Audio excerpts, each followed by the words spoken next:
Hello friends, I am C A Karan Toshniwal और ये 6th session है हमारा। लास्ट 5th सेशन में हमने देखा था रिवर्स चार्ज मैकेनिज्म और उसके साथ लिंक्ड एग्जेम्पशंस कैसे, उसकी टैक्सेबिलिटी कैसा रहेगा, उससे रिलेटेड इनपुट टैक्स रेट कैसे मिलेंगे जब रिवर्स चार्ज में भरेगा।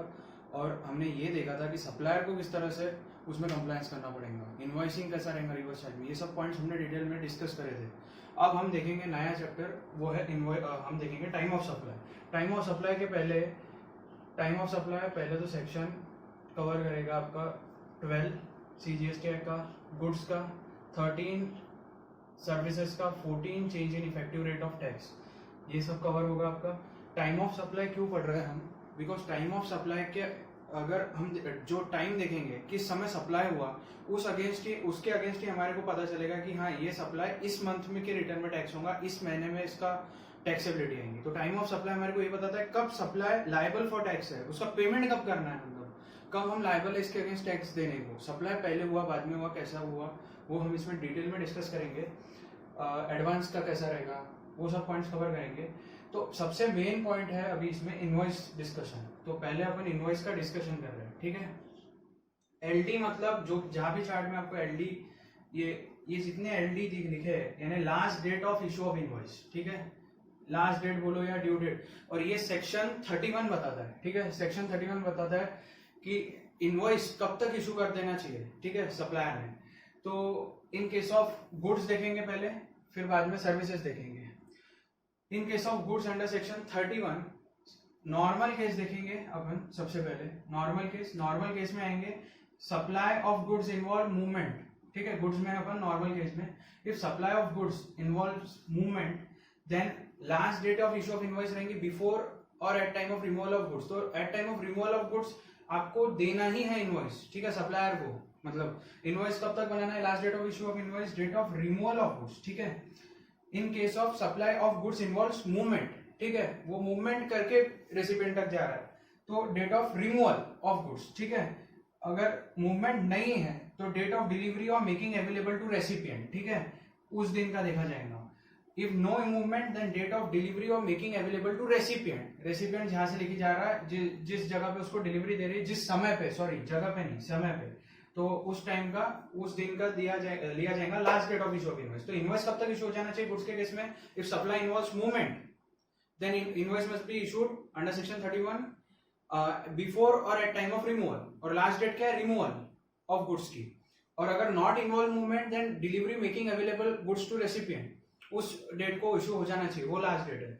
कंटिन्यूअस सप्लाई ऑफ गुड्स आ जाता, ठीक है। Continuous supply of goods separately मैं एक्सप्लेन कर देता यहाँ पे।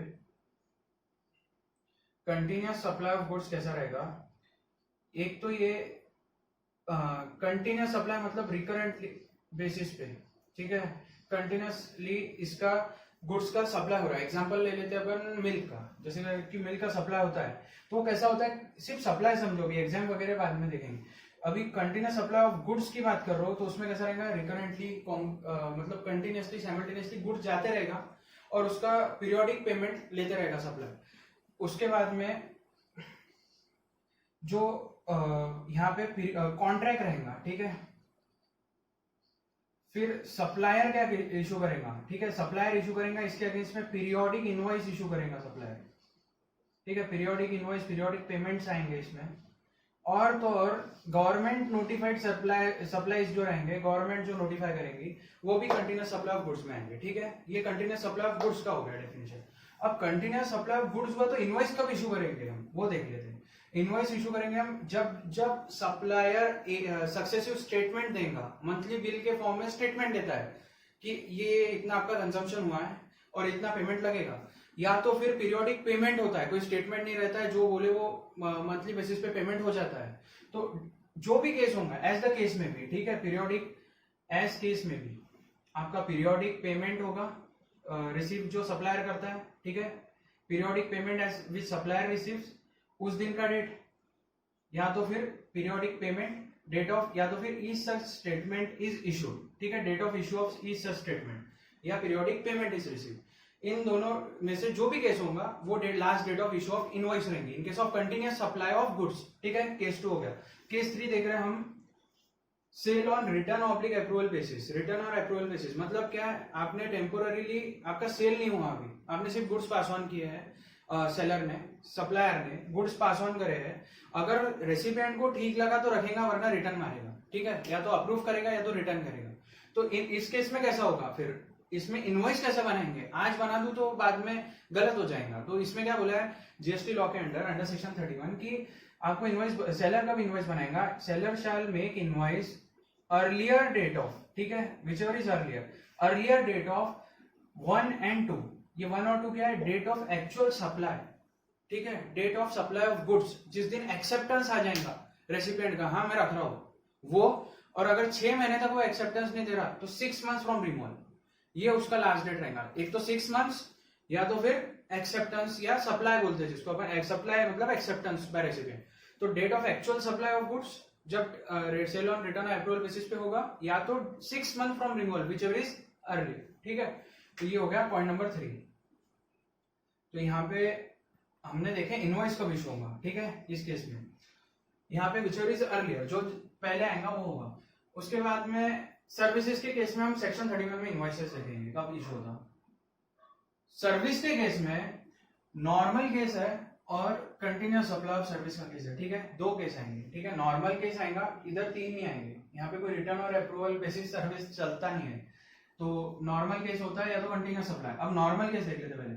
नॉर्मल केस में अगर आप बैंक फाइनेंशियल इंस्टीट्यूशन सप्लायर है तो उसको कब तक इनवॉइस रेज करना पड़ेगा फॉर सर्विस के लिए, कब इशू करना पड़ेगा, 45 days from date of provision of service, date of supply of service से 45 days में इशू करेंगे बैंक फाइनेंशियल इंस्टीट्यूशन, ये स्पेशल है। और अदर्स है, कोई भी है अनदर सप्लायर, कोई भी सर्विस प्रोवाइडर होगा, वो सप्लायर इशू करेगा normally 30 days from date of provision of service, 30 days from date of supply of service, supply provision एक ही बात मतलब completion, in short 30 days from date of provision of service, और bank financial institution 45 days from date of supply of service, ये हो गया normal case.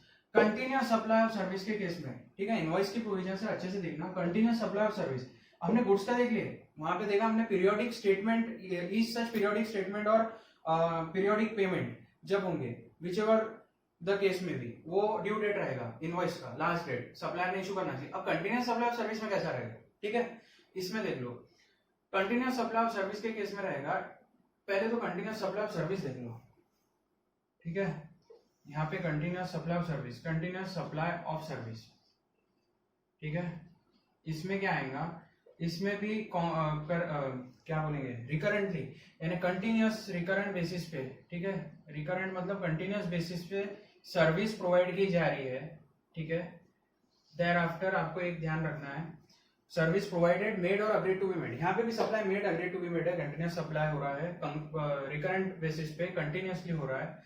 Second contract है, ठीक है, ठीक है, प्लस पीरियड जो है कॉन्ट्रैक्ट का वो मोर देन, ठीक है, मोर देन 3 months है, ठीक है, पीरियड मोर देन 3 months है, ठीक है, यहाँ पे period more than 3 months, period is more than 3 months of contract. और उसके बाद में आपको याद रखना है पीरियोडिक पेमेंट ऑब्लिगेशन है, पीरियोडिक पेमेंट ऑब्लिगेशन, जिसमें पीरियोडिक पेमेंट करवा के लेंगे हम कॉन्ट्रैक्ट में, जो कि 3 महीने से ज्यादा के पीरियड की कंटिन्यूअस सप्लाई देगा हमको सर्विसेज सप्लायर, तो उसको हम बोलेंगे continuous supply of service, periodic payment obligation, ठीक है। और हाँ, नोटिफाइड बाय गवर्नमेंट जो भी केसेस रहेंगे वो भी कंटिन्यूअस सप्लाई ऑफ सर्विस है, ठीक है। तो मैं यहाँ डबल स्टार लगा के, यहाँ पे डबल स्टार, ये चार्ट बना लेना इनवॉइस का, हो सकता है आपको काम आ जाए। ये कंटिन्यूअस सप्लाई को डबल स्टार लगा दो, यहाँ पे सिंगल स्टार लगा दो इन case of continuous supply of goods, और उसके केस में इनवॉइस कैसे बनेगा, ये एक इनवॉइस का चार्ट बन गया, तो फिर टाइम ऑफ सप्लाई बहुत इजी जाएगा। तो देखते हैं अपन, continuous supply of service explain हो गया, ठीक है। उसके बाद में देखेंगे हम इनवॉइस कब इशू होगा कंटिन्यूअस सप्लाई ऑफ सर्विस में। अगर ड्यू डेट ऑफ पेमेंट है under contract, due date of payment ascertainable है, मतलब दिया है कॉन्ट्रैक्ट में, स्पेसिफिकली मेंशन्ड है, अंदाज से नहीं, बोलने से नहीं चलेगा, स्पेसिफिकली कॉन्ट्रैक्ट का ड्यू डेट मेंशन्ड है, तो फिर क्या बोलेंगे, due date of payment is the last date of invoice.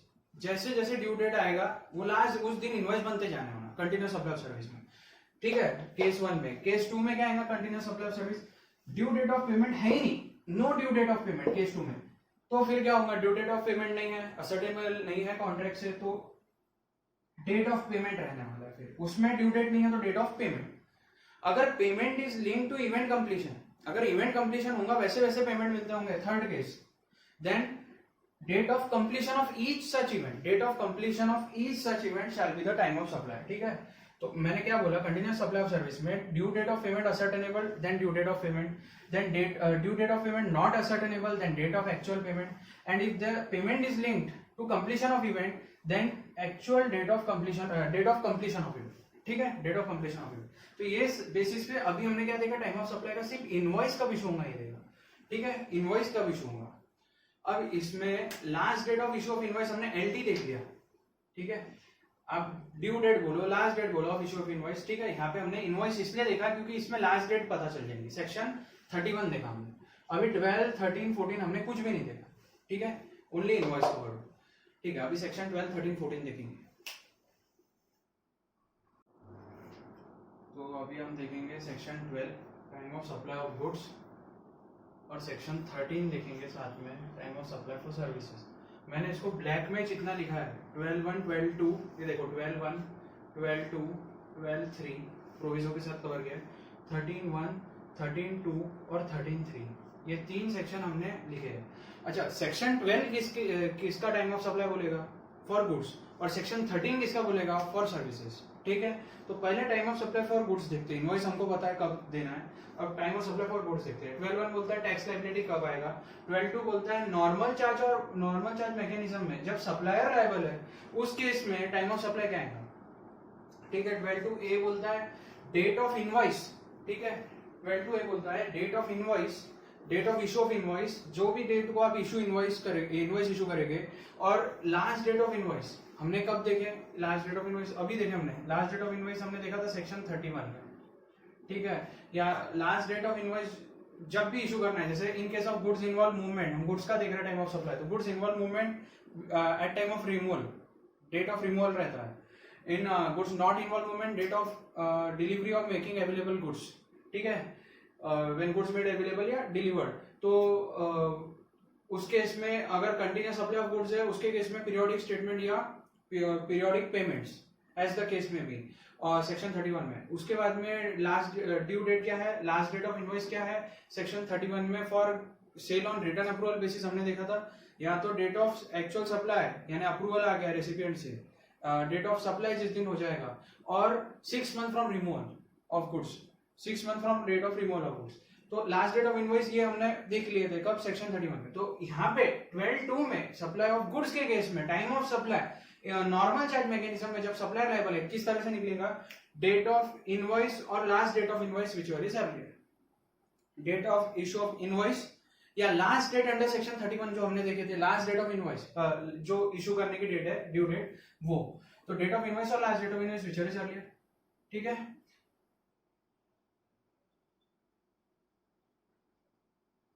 Date of receive देख लो। ठीक है, date of issue of date of receive देख लो बी में, 12.2 हो गया, 12.2 देख लो।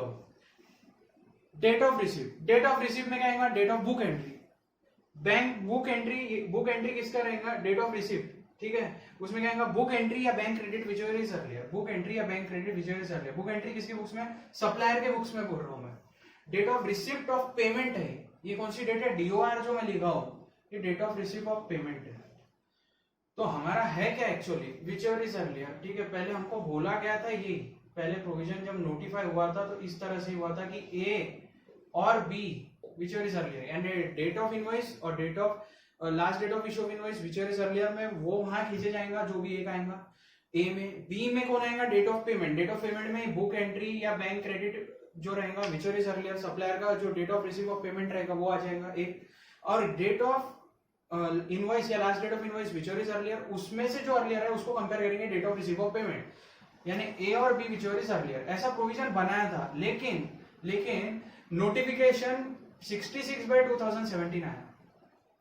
ठीक है, उसने बोला 12.2 12.2b व्हिचएवर इज अर्लियर रहेगा टाइम ऑफ सप्लाई, लेकिन 12.2 12.2b इस तरह से हुआ था सेक्शन में नोटिफाइड, लेकिन उसने क्या बोला नोटिफिकेशन ने, 66/2017 वाला नोटिफिकेशन बोलता है कि आपको कंपोजिशन स्कीम वाले सप्लायर अगर आप होंगे, एक्सेप्ट कंपोजिशन सप्लायर, आपको सिर्फ 12.2 से टाइम ऑफ सप्लाई निकालना है। मतलब क्या है, 12.2 से निकालना है, मतलब इनवॉइस और last date of invoice whichever is earlier, simple. As simple as that कि आपको 12(a) ही देखना है। 12(b) देखना है किसके लिए, सिर्फ और सिर्फ जब कंपोजिशन स्कीम वाले सप्लायर रहेंगे। ये 66/2017 ने नोटिफिकेशन ने सुपरसेट किया है, नोटिफिकेशन 40/17 2017 वाला, उसमें कुछ लिमिटेड एक्सटेंट पे था ये जो एग्जामिशन था टाइमर्स। 12(b) से जो छुटकारा दिया था वो कुछ लोगों को ही था, लेकिन 66/2017 ने सबको ही दे दिया, सिर्फ कंपोजिशन स्कीम वाले सप्लायर को छोड़ा है। तो 12(b) एक्सेप्ट कंपोजिशन सप्लायर को लगेगा नहीं। 12(b) किसको लगेगा, only and only composition supplier. तो 12(a) ही लगेगा, यानी इनवॉइस और last date of invoice which is earlier, 12(a) ही लगेगा। ठीक है, प्रोविजो क्या बोलता है, एडवांस अप टू 1000 है तो date of invoice, advance up to 1000 है तो date of issue of invoice. ठीक है, और अगर section 12 to advance up to 1000 है तो date of invoice option of supplier पे। ठीक है, 12(3) रुक जाओ, ऑप्शन ऑफ सप्लायर रहना चाहिए। ठीक है, सप्लायर को अगर ऑप्शन है तो टाइम ऑफ सप्लाई उसका आ जाएगा, ऑप्शन दिया गया। अगर वो ऑप्ट करता है कि नहीं मेरे को एडवांस जो मिल गया 1000 का, पहली बात तो 1000 का इनवॉइस जब एडवांस मिल रहा है उसको एक्सेस पेमेंट मिल रहा है, यानी अगर आपने 10,000 का बिल बनाया तो आपको 800 रुपए 10,800 उसने पे किया है फॉर सप्लाई ऑफ गुड्स। ठीक है, रेसिपिएंट ने, और सप्लायर को इतना पेमेंट किया, तो सप्लायर क्या करेगा, 800 रुपीज का सेपरेट इनवॉइस पे टैक्सेबिलिटी ला सकता है, इनवॉइस पे। हालांकि उसको 800 एडवांस में मिल चुके हैं, लेकिन प्रोविजो बोलता है कि 1000 तक का एडवांस जो है हम डेफर कर सकते हैं, हम डिले कर सकते हैं उसको। टाइम ऑफ सप्लाई का ऑप्शन दिया सप्लायर को, वो चाहे तो date of issue of invoice पे टाइम ऑफ सप्लाई ला सकते हैं। 12(3) क्या बोलता है, रिवर्स चार्ज मैकेनिज्म अगर है तो 12(3) लगेगा। ठीक है, 12(3) कब लगेगा, रिवर्स चार्ज मैकेनिज्म में। एक सेकंड, तो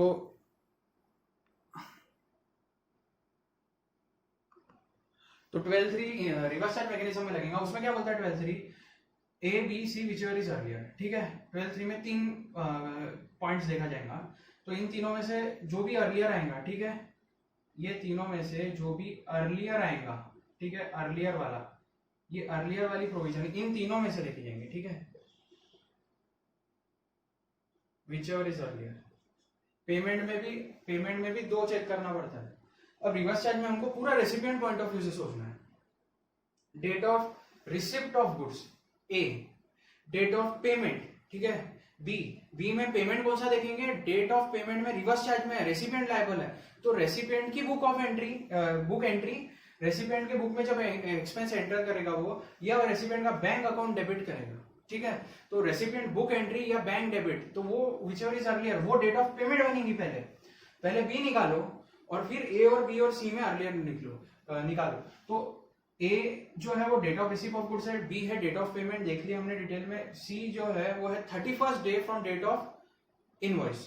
तो ये डे इमीडिएटली आफ्टर 30 डेज बोला है प्रोविजन में, मैंने 31st डे कर दिया इसको। ठीक है, 31st डे, अच्छा 30 डेज के बाद इमीडिएटली जो डे आ जाएगा, अगर तुमने ये 2 केस में नहीं आ रहा है तो 31st डे तुम्हारे को पहले पकड़ लेगा। ठीक है, विचएवर इज अर्लियर है, क्योंकि हमारी प्रोविजन क्या है, ठीक है, हमारी प्रोविजन क्या है, whichever is earlier, A B C में जो भी अर्लियर आएगा वहां टाइम ऑफ सप्लाई लग जाएगा रिवर्स चार्ज मैकेनिज्म। ठीक है, date of receive of goods, date of payment, और पेमेंट डेट ऑफ पेमेंट के बाद हम देखेंगे 31st day from date of issue of invoice. ठीक है, उसके बाद प्रोविजो देखेंगे। प्रोविजो क्या बोलता है, ए बी सी से नहीं निकल रहा। ठीक है, अगर ए बी और सी से नहीं निकल रहा है तुम्हारा time of supply reverse charge mechanism में, मतलब है क्या, ना डेट ऑफ रिसीव है, ना डेट ऑफ पेमेंट है, इनवॉइस नहीं, कुछ नहीं, तो साफ साफ बोले रेसिपिएंट ने तो बुक एंट्री की होंगी एक्सपेंस की जब उसने लिया होगा, तो रेसिपिएंट को पकड़ो। ए बी सी में नहीं निकल रहा है, रिवर्स चार्ज वाला केस है, books of entry of recipient में पकड़े जाएगा फिर, और पकड़े गया और निकला कोई सप्लाई, तो उसका टाइम ऑफ सप्लाई क्या लेंगे, जिस डेट को बुक एंट्री हुई है, टाइम ऑफ सप्लाई कब का आएगा, date of book entry in books of recipient. ठीक है, ये जो प्रोविजो है, ये प्रोविजो टू 12(3) है रिवर्स चार्ज के लिए। उसके बाद में हम देखेंगे ये कॉमन प्रोविजन। पहले सर्विस देख लो, time of supply for service, तो हमने क्या देखा, यहाँ पे देखा 12(1), 12(2) एनसीएम यानी सप्लायर जब लायबल है, और 12(3) रिवर्स चार्ज मैकेनिज्म गुड्स का, और यहाँ पे time of supply for services है। 13(1) देख लो, टैक्स लायबिलिटी उस समय आएंगी जब टाइम ऑफ सप्लाई बताएगा आपको, सर्विस का टाइम ऑफ सप्लाई जब आएगा तब टैक्स लायबिलिटी आएंगी। ये हो गया 13(1). 13(2) क्या बोलता है, नॉर्मल चार्ज मैकेनिज्म में जब सप्लायर लायबल है, नॉर्मल चार्ज मैकेनिज्म में जब सप्लायर लायबल है तब उस समय 3 केसेस आते हैं। हमने तो इनवॉइस का भी देखे थे।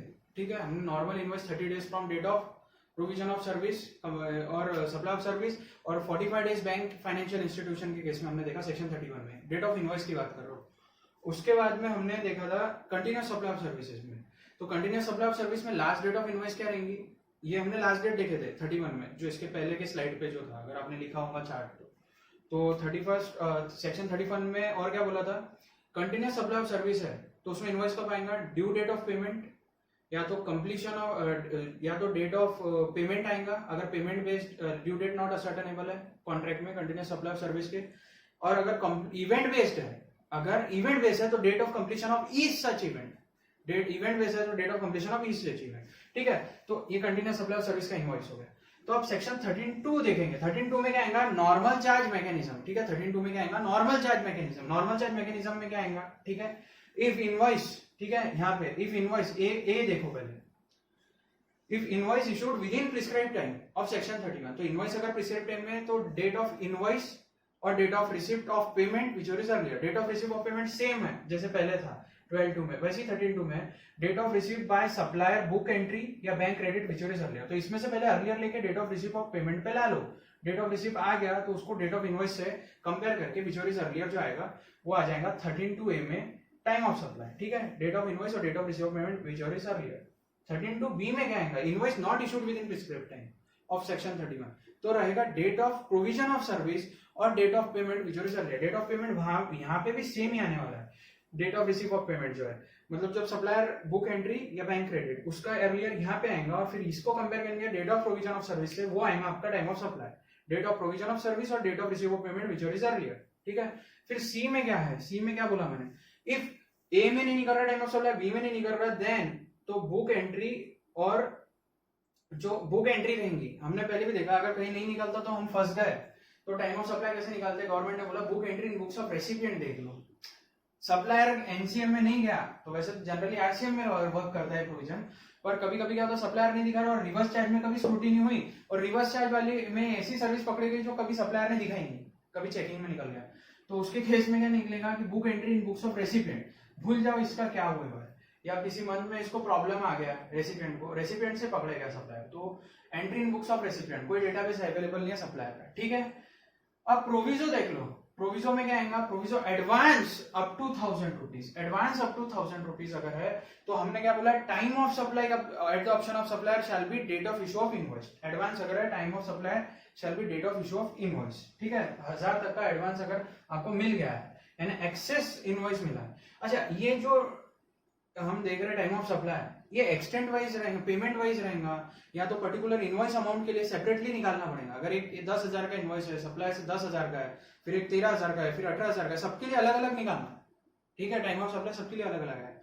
अगर एक कंसोलिडेटेड अमाउंट के लिए एक बार ये अप्लाई करना है आपको सेक्शन, फिर सेक्शन 13(3) देखना है हमारे को। 13(2) देख लिया हमने, normal charge. 13(3) reverse charge. Reverse charge में कौन रहता है, रेसिपिएंट लायबल रहता है। ठीक है, रेसिपिएंट लायबल है तो उसमें तो दो ही चीज देखना है, डेट ऑफ पेमेंट, तो बुक एंट्री, अब रेसिपिएंट लायबल है मतलब बुक एंट्री किसकी देखेंगे, रेसिपिएंट की। डेट ऑफ बुक एंट्री रहेगा, डेट ऑफ पेमेंट यानी बुक एंट्री जब पेमेंट की आपने की है, या bank debit which is earlier, ठीक है, वो आ जाएगा आपका डेट ऑफ पेमेंट। और डेट ऑफ पेमेंट को आपको यहाँ पे कंपेयर करके 61st day from date of invoice, वहां था 31st day supply of goods में रिवर्स चार्ज में, यहाँ पे 61st day from date of invoice और date of payment whichever is earlier. 61st day from date of invoice और date of payment whichever is earlier, ये आपका आएगा time of supply. ठीक है, उसमें दो प्रोविजो है, यहाँ पे आएगा फर्स्ट प्रोविजो 13(3) को, और यहाँ पे आएगा सेकंड प्रोविजो। फर्स्ट प्रोविजो यही है, अगर आपका ए बी में नहीं निकल रहा है, ए और बी में नहीं निकल रहा है टाइम ऑफ सप्लाई, तो आपका रहेगा डेट ऑफ बुक एंट्री।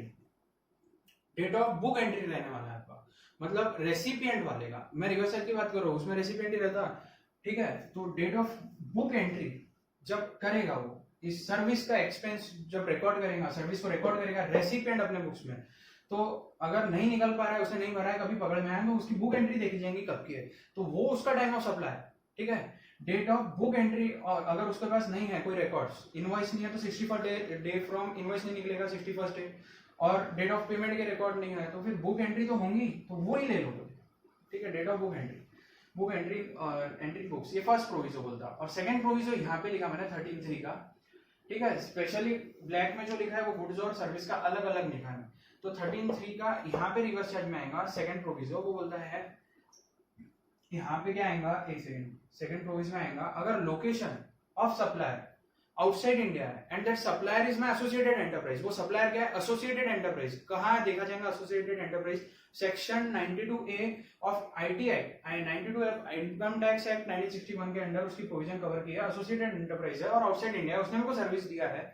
अब ये टैक्स प्लानिंग करते हैं लोग, क्या करते हैं, यहाँ एक्सपेंस रिकॉर्ड कर रहा है, इंडिया वाली एंटिटी यहाँ से रिकॉर्ड करेंगी और यूएसए में सपोज एक बैठा है एसोसिएटेड एंटरप्राइज, ठीक है, और यहाँ पे ये रिटर्न रिकॉर्ड करेगा, यहाँ पे ये एक्सपेंस लिख देगा, ठीक है, वो वहां इनवॉइस नहीं बनाएगा, ये यहाँ पेमेंट नहीं बनाएगा, ना इनवॉइस है ना पेमेंट है, कहां से पकड़ोगे उसको। तो उसके लिए स्पेशल सेकंड प्रोविजन बनाया और उसको बोला कि 61st डे फ्रॉम इनवॉइस तो इसका बनने वाला है नहीं, ठीक है, पेमेंट आया तो ठीक, याद रखना इतना ही है, डेट ऑफ पेमेंट आया तो ठीक, अदरवाइज डेट ऑफ एंट्री ये तो रिकॉर्ड करेंगे टैक्स प्लानिंग के लिए, ठीक है, ये टैक्स प्लानिंग के लिए रिकॉर्ड करेंगे इनकम टैक्स एक्ट में। तो ये एसोसिएटेड एंटरप्राइज जैसे ही बुक एंट्री मारेगा वो, नहीं तो फिर क्या बोला है, डेट ऑफ पेमेंट, पेमेंट की एंट्री मार दिया, विच एवर इज अर्ली, वही लिखा मैंने यहाँ पे, whichever is earlier. Second provision ये बोलता है time of supply shall be book entry of recipient और date of payment whichever is earlier. तो ये हमारा कौन सा हुआ, सेक्शन 13(3) रेड विथ 2 प्रोविजन हमने रीड किए, उसके 2 प्रोविजन जो कवर्ड है। उसके बाद में हमारे को देखना है यहाँ पे देखना है हमारे को कॉमन। अब 12(1), 12(2), 12(3) हो गया, 13(1), 13(2), 13(3) हो गया गुड सर्विसेज का। अब कॉमनली देखेंगे हम कुछ कॉमन प्रोविजन है, तो जैसे कि 12(4), 13(4) है, ठीक है, उसमें क्या बोला है, वाउचर।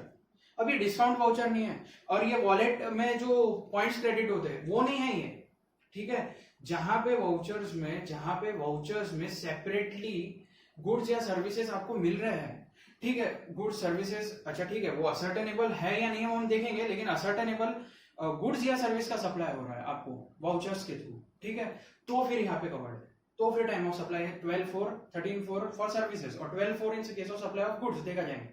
अगर सप्लाई असर्टेनेबल है, if supply of good service ascertainable है, तो हम बोलेंगे इफ यस, अगर हाँ सप्लाई असर्टेनेबल है उस दिन जिस दिन ये इशू रहा वाउचर, तो हम क्या बोलेंगे, date of issue of voucher, ठीक है, date of issue of voucher.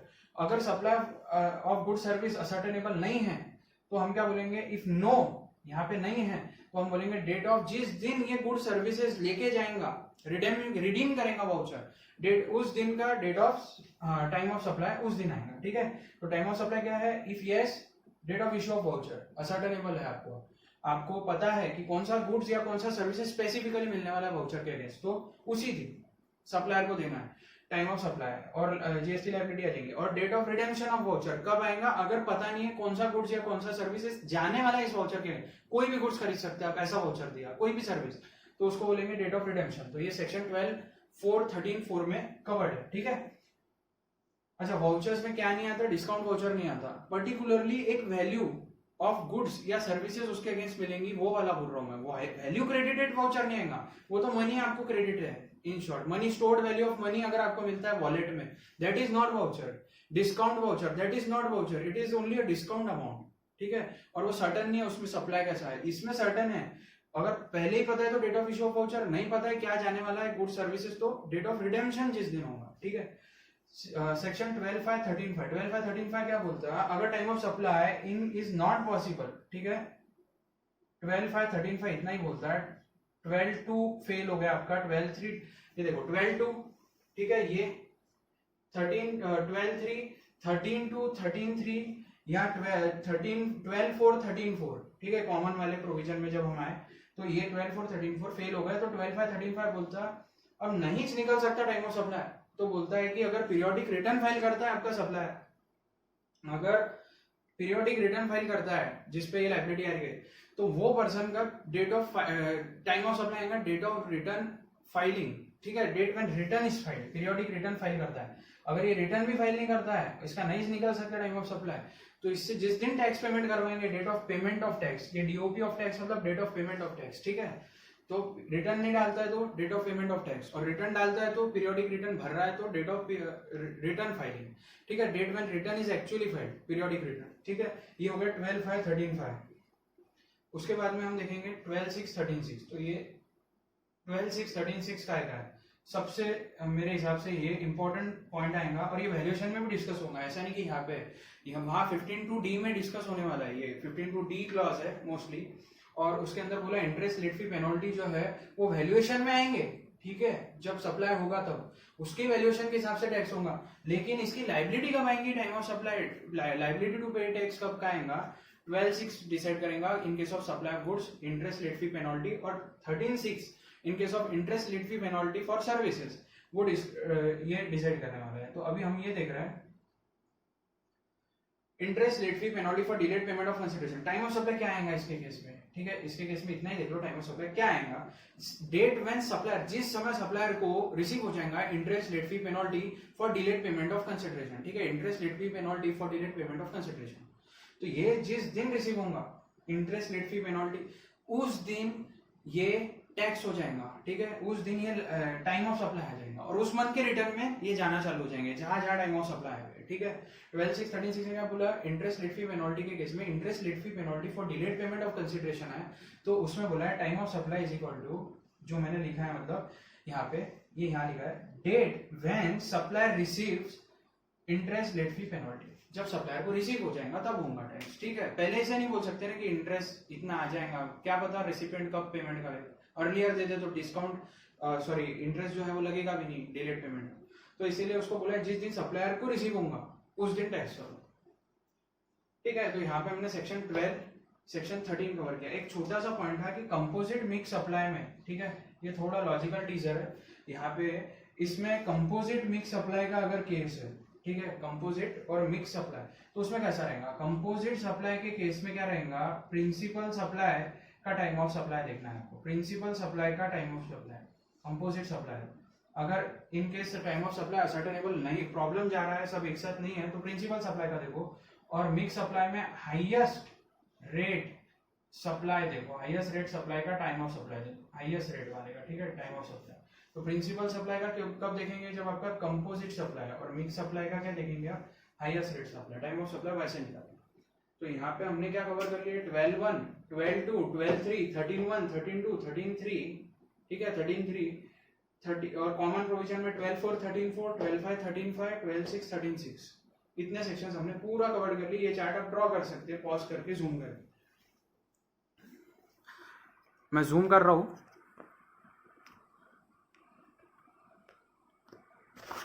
इसको सिर्फ सेपरेटली ड्रॉ करना बिकॉज मेरे पास स्पेस कंस्टेंट था, थोड़ा स्पेस कम था।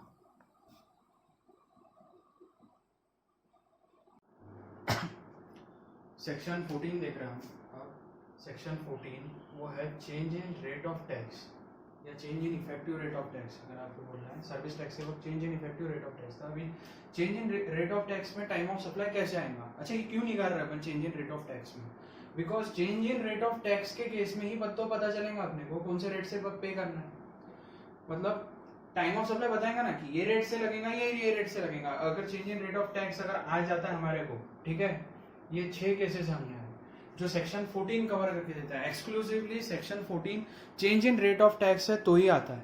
अच्छा, change in rate of tax में अगर particular change in rate of tax में ऐसा केस अगर आता है,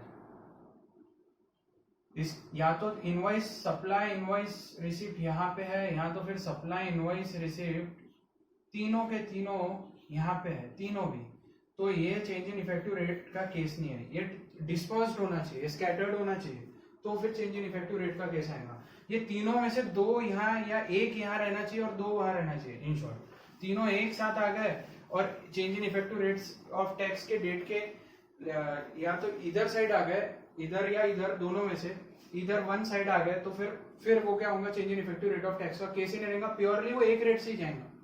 तो टाइम ऑफ सप्लाई निकाल रहे अपन कौन से रेट ऑफ टैक्स से जाएगा, तो पहले देखेंगे अपन सेक्शन 14 का अपन देखेंगे 14A।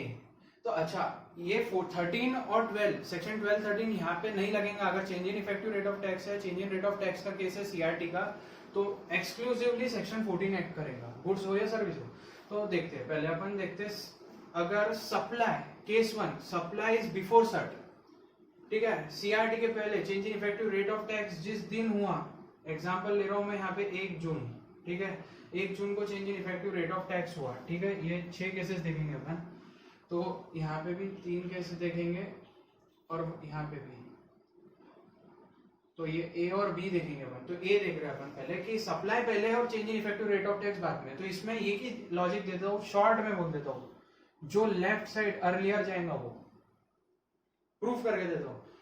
एक तो सप्लाई यहाँ पे, डेट ऑफ सप्लाई यहाँ पे समझ लो ये 1 जून है, तो 1 जून के पहले सप्लाई है। तो अगर invoice and receipt of payment ये दोनों बाद में change in effective rate of tax के, ठीक है। केस 1 देखो, सिर्फ सप्लाई यहाँ है, इनवॉइस रिसिप्ट कोई भी कहीं भी होने दो, विचएवर इज अर्लियर, टॉस क्या आएगा, विचएवर इज अर्लियर। चाहे इनवॉइस इधर है तो इनवॉइस पहले आ जाएगा, रिसिप्ट ऑफ पेमेंट पहले हुआ है तो ये आ जाएगा। लेकिन दोनों में से दोनों आफ्टर सर्ट है, after CR change in effective rate of tax की डेट के बाद है, और सप्लाई पहले है तो invoice receipt whichever is earlier.